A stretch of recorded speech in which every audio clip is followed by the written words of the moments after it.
Fiz vasectomia e mesmo assim minha esposa engravidou. Passamos 2 anos juntos na faculdade e nos casamos no outono depois de nos formarmos. Ficamos 2 anos explorando nosso relacionamento e finalmente nos estabelecemos e estávamos prontos para criar uma família. Ela parou de tomar anticoncepcionais e sua libido decolou, mas levou 3 anos para engravidarmos, mas finalmente tivemos uma linda menina. Depois de alguns meses, minha esposa voltou a tomar anticoncepcionais e teve dificuldades com isso. O médico dela trocou os remédios várias vezes, mas ela teve efeitos colaterais ruins com cada um. Conversamos sobre isso e não tínhamos certeza se queríamos outro filho e, como era mais fácil para mim reverter a vasectomia mais tarde, se decidíssemos ter mais filhos, fiz a operação. Isso foi há 3 anos, e depois de parar de tomar anticoncepcionais, minha esposa se sentiu melhor e o sexo ficou tranquilo, pois não podemos mais engravidar. Na verdade, fazemos mais sexo agora do que quando estávamos na faculdade. Então, 3 semanas atrás, minha esposa atrasou a menstruação, o que não é tão incomum para ela. Então notei que seus seios estavam um pouco sensíveis e ela começou a ter o que pareciam ser sinais de enjoo matinal. Agora eu sei que houve casos de vasectomias de reversão da natureza, então fui ao médico e fiz o exame de contagem de espermatozoides e o veredito foi que ainda sou estéril, mas não contei à minha esposa. Minha esposa finalmente foi ao médico e confirmou que estava grávida e então ela me fez ir ao médico para fazer o teste. Não fui imediatamente porque estava literalmente doente devido ao estresse da situação. Eu tinha todos os tipos de cenários doentios passando pela minha cabeça. No final fiz o teste novamente e levei minha filha para fazer um teste de DNA. Recebi os resultados dos 2 testes hoje e fiquei violentamente doente depois de ter lido eles. Sim, sou estéril e não, a filha não é minha. Quando minha esposa chegou em casa, mostrei meu teste e ela negou qualquer irregularidade e disse que havia um problema com o teste e mostrei a ela o teste da semana passada e ela começou a chorar. Finalmente consegui que ela contasse com quem tinha dormido e que só aconteceu uma vez e que o preservativo deve ter falhado. Fiz com que ela me contasse a história 3 vezes, e em cada uma delas, perguntei se era toda a verdade e se havia mais alguma coisa que ela precisava me contar porque outra mentira significaria que teríamos terminado. Ela disse que foi a única vez e que nunca tinha feito nada parecido antes. Contei a ela o quanto isso me machucou e perguntei como ela pôde fazer isso com nossa família e se valeu a pena. Perguntei se ela queria o divórcio e ela implorou para que eu a perdoasse e deixasse isso para trás. Disse que não conseguia criar o filho de outra pessoa e perguntei se ela estaria disposta a interromper a gravidez para ficarmos juntos. Ela chorou o resto da noite, mas quando fomos para a cama, ela disse que faria o que fosse preciso para salvar nosso casamento. Nunca mencionei o teste de DNA. Entrarei em contato com um advogado na semana que vem para ver quais são minhas opções sobre se eu tiver que pagar pensão alimentícia para nossa primeira filha. Se ela tivesse confessado sobre o pai da nossa primeira filha, eu poderia ter engolido meu orgulho e tentado perdoar ela, mas ela pensou que estava limpa e não precisava confessar mais nada, sem contar o que nunca saberei. Atualização do advogado. Minha advogada é incrível, ela me fez trazer um monte de papelada, extratos bancários e meus resultados médicos e de DNA e me fez contar minha história. Sua assistente sentou conosco e fez anotações enquanto minha advogada analisava meus documentos. Depois que terminei, ela fez algumas perguntas e explicou minhas opções. Eu vivo em um estado culpado, o que é bom e ruim. Bom porque nos dá vantagem, ruim porque leva mais tempo e é muito mais caro. No caso da primeira filha, se minha esposa concordar em assinar os papéis, minha responsabilidade pela pensão alimentícia é uma solução fácil. Se ela não concordar, então um teste de DNA ordenado pelo tribunal e uma sentença do tribunal podem me remover sem o consentimento da minha esposa.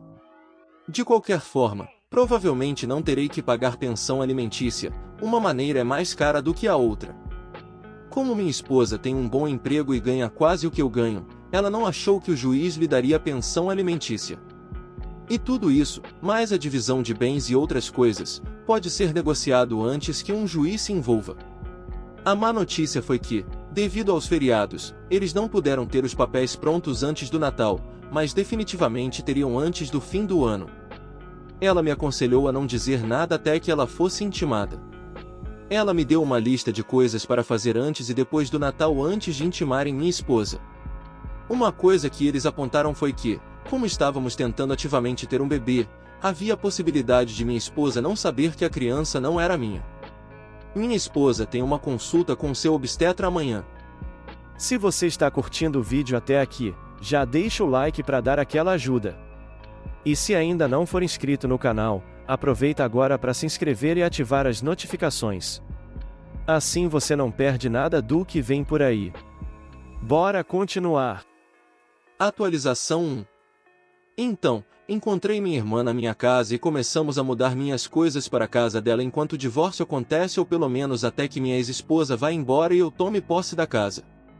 Levamos 4 carros para a casa dela e voltamos para buscar o resto. Minha irmã achou importante que ela estivesse lá para dar apoio e ser testemunha.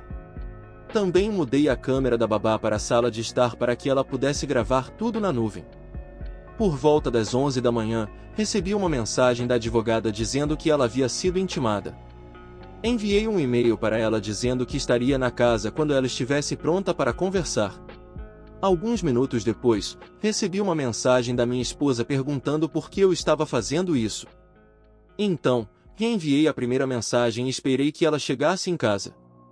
Ela enviou várias mensagens e correios de voz. Eles não mencionam nada sobre traição, apenas como ela pensou que estávamos resolvendo isso e ela pensou que nos sentaríamos e teríamos uma conversa antes de prosseguir com o divórcio. Jogando a carta da família e como isso devastará a criança e nossas famílias. E ironicamente como ela se sente traída por eu ter feito isso. Ela ainda estava compartilhando sua localização e levou 20 minutos para sair do trabalho. Ela então parou em uma farmácia próxima por alguns minutos. O propósito da parada na farmácia ficou claro quando um carro da polícia parou atrás dela na garagem. De acordo com os policiais, ela chamou a polícia porque disse que estava com medo e que tínhamos armas em casa. Mostrei aos policiais meu cofre de armas vazio e disse que os havia removido para outro local seguro. Voltamos para a sala de estar e mostrei à minha esposa o teste de paternidade que fiz e que mostrou que sua filha não era minha. A resposta dela foi negação e descrença, o que pareceu genuíno. Ela desabou e chorou por cerca de 10 minutos. Eu disse a ela que essa era a gota d'água e por conta de tudo isso eu queria o divórcio. Mais ou menos nessa hora, os policiais me lembraram de manter a civilidade e foram embora depois que eu disse que iria embora em breve para ficar na casa da minha irmã. Quando perguntei quem era o pai da criança, ela alegou que não sabia. Perguntei se havia tantos caras com quem ela estava dormindo ou se ela simplesmente não sabia o nome dele. Perguntei quantas vezes ela tinha me traído entre as gestações. Ao que ela disse que eram só os 2. Eu disse a ela que tinha dito antes que se ela não contasse toda a verdade, estaria tudo acabado. Eu a lembrei que também disse a ela que não poderia e que não criaria o filho de outra pessoa. E que ela deveria descobrir quem era o verdadeiro pai porque eu não estava pagando pensão alimentícia para o bebê de outra pessoa. Ela queria saber o que contaríamos à nossa filha e eu disse que isso era problema dela porque essa era a bagunça dela e eu não estava assumindo a culpa ou limpando para ela.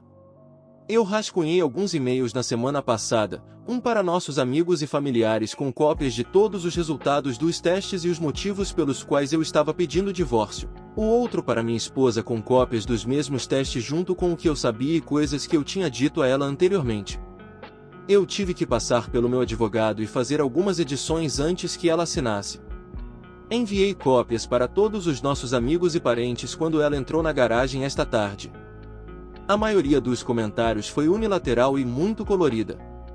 No final, eu disse a ela que se ela tivesse sido sincera, poderíamos ter resolvido as coisas.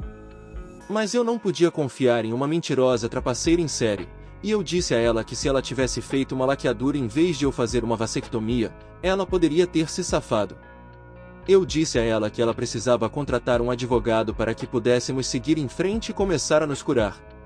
Atualização 2. Finalizando, tivemos nossa segunda reunião com os advogados e assinamos quase tudo, exceto a casa, ainda esperando uma avaliação para voltar e descobrir a divisão. As moções foram protocoladas hoje e um teste de paternidade ordenado pelo tribunal foi agendado para todos nós 3. Como a ex-esposa não lutou contra mim em tudo, protocolamos uma petição de divórcio sem culpa. Se tudo der certo, recebo a casa de volta em breve e o divórcio será finalizado em poucos meses. Os advogados fizeram um trabalho melhor nos mantendo separados e a conversa entre nós dois no mínimo. Fiquei um pouco preocupado quando ela entrou, pálida e sem energia para falar. Não consegui dizer se era falta de sono ou talvez excesso de medicamentos. Ela apenas olhou pela janela enquanto os advogados liam tudo para nós antes de assinarmos alguns dos papéis. Sair foi como se eu tivesse me livrado de um peso gigante do meu pescoço. O RH da minha empresa me inscreveu para a terapia.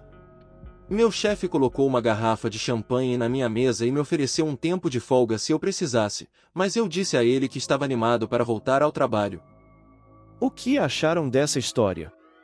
Deixe sua opinião nos comentários. Não esqueça de deixar o like, se inscrever no canal e ativar o sininho para acompanhar mais vídeos como esse. Até logo!